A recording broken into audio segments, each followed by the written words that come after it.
ఎప్పుడు కూడా ఒక కొత్త వ్యక్తి ఒక కొత్త నాయకత్వం పుటమరించుకొని వస్తుందంటే సహించరు, చాలా క్రూరంగా వ్యవహారాలు చేస్తారు. అటువంటి కోవకే చెందినోడు ఈ శ్రీధర్ బాబు. పాపం గరీబ్ గాడు. శ్రీధర్ బాబు గొప్పోడని అనలేదు, ఎందుకంటే ఈ పనులు చేసినోడు గొప్పోడైతే నాకు అర్థం కాదు.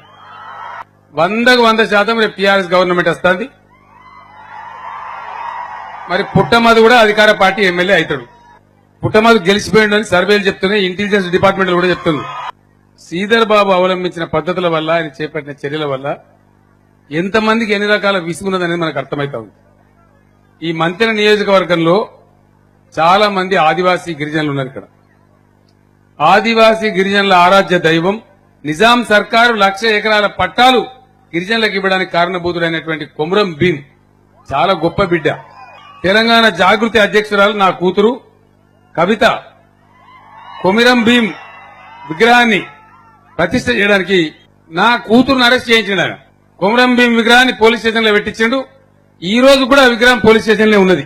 ఇంతకన్నా శ్రీధర్ బాబు నిరంకుశత్వానికి నిదర్శనం ఏం కావాలి మనకు? ఎందుకు ఈ విధానాలు అవలంబించిండు ఆయన? దీని ద్వారా ఏమొస్తుంది అనుకున్నాడు?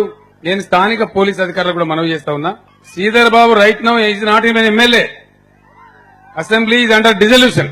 కాబట్టి అధికారులు మీకేం పోయిందండి? ఇప్పుడు టీఆర్ఎస్ గవర్నమెంటే వస్తాంది, శ్రీధర్ బాబు ఆపుతా అంత చెప్పాయా?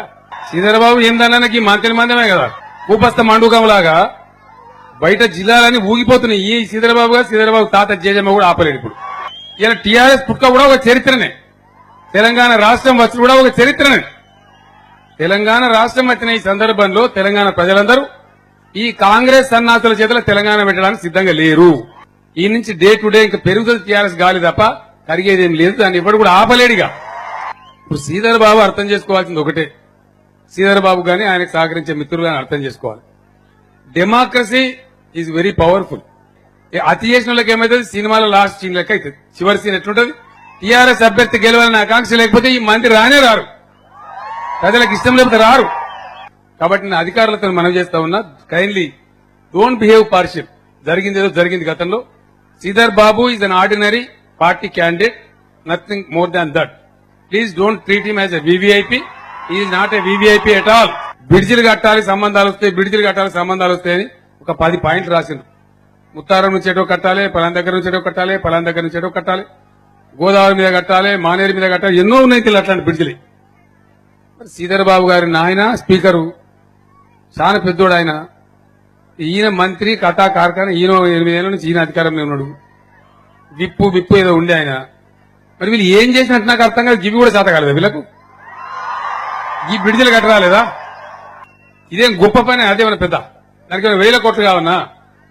90% నియోజకవర్గానికి ఇయ్యాలకి సాగునీరు తాగునీరు దిక్కులేదు, వస్తుందనే ఆశ కూడా లేదు.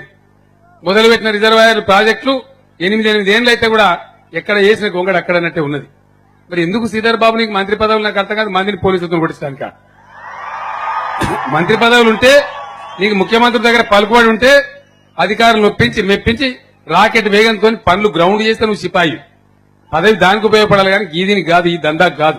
మీరు పుట్టమధు గారిని కారు గుర్తు కొట్టేసి ఎమ్మెల్యేగా గెలిపించండి. అదేవిధంగా బాల్క సుమన్ గారు ఎంపీగా నిలుచున్నారు. సుమన్ గారు కూడా కారు గుర్తే ఉన్నది, వారిని కూడా గెలిపించండి పెద్దపల్లి ఎంపీగా మనవి చేస్తూ, 2 కూడా కారు గుర్తులే మర్చిపోకుండా వేసి గెలిపించాలని కోరుతూ నేను సెలవు తీసుకుంటా ఉన్నా.